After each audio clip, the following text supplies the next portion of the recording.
Hey guys, today I just wanted to show you kind of what I think about the whole issue of a lot of their the Beats Solo 2, Solo 3s, and the Studio 2.0 and this 2.0 wireless.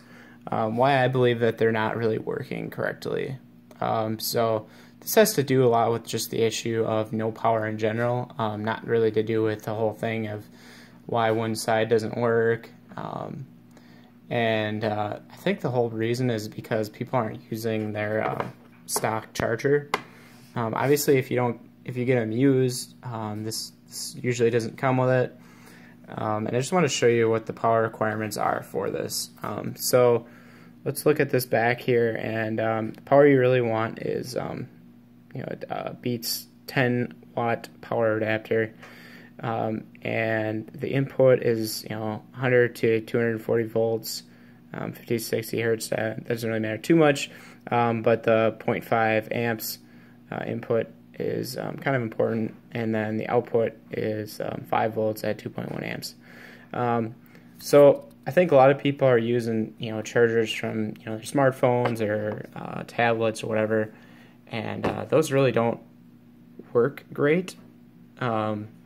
And just the reason why is because they might be overpowering your Beats. So if you don't have the right power, you could damage them, and that could actually lead to faulty battery, or just breaking some kind of one of the boards inside of the ear Beats itself. So these are really hard issues to debug, especially from a consumer perspective, because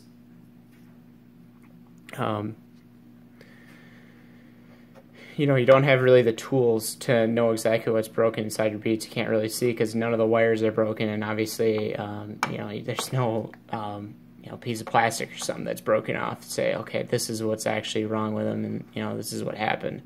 So I definitely want to point that out. Obviously, 2 would be just getting yours water damage. That's another thing that's really hard to diagnose, because I have no idea what you did with them, I guess, and water damage can be a pretty hard issue to fix, and most of the time when I get those things, either with overcharge or water damage, I just part them out. I kind of want to show you too a couple of the other chargers. This is the Galaxy, Samsung Galaxy S7 charger. So this one's pretty similar. But it does have, I think, just a little bit less in terms of amps output. But it does,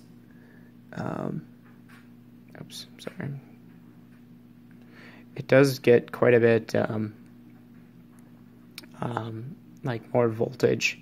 So this thing can go up to like 9 volts and 1.67. So you could potentially damage it even with just your Galaxy. Probably just a standard iPhone charger, you'll probably be okay.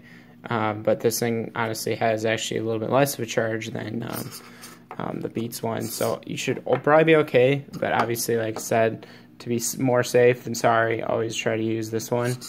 And then lastly, I just want to show the Apple the iPad. This is an iPad Air charger.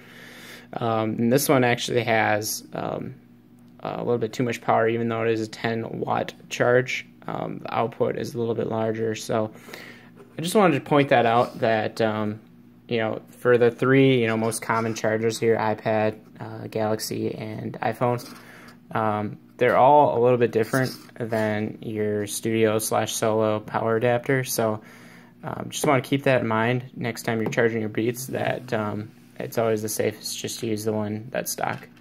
Thanks for watching. If you have any questions, please let me know.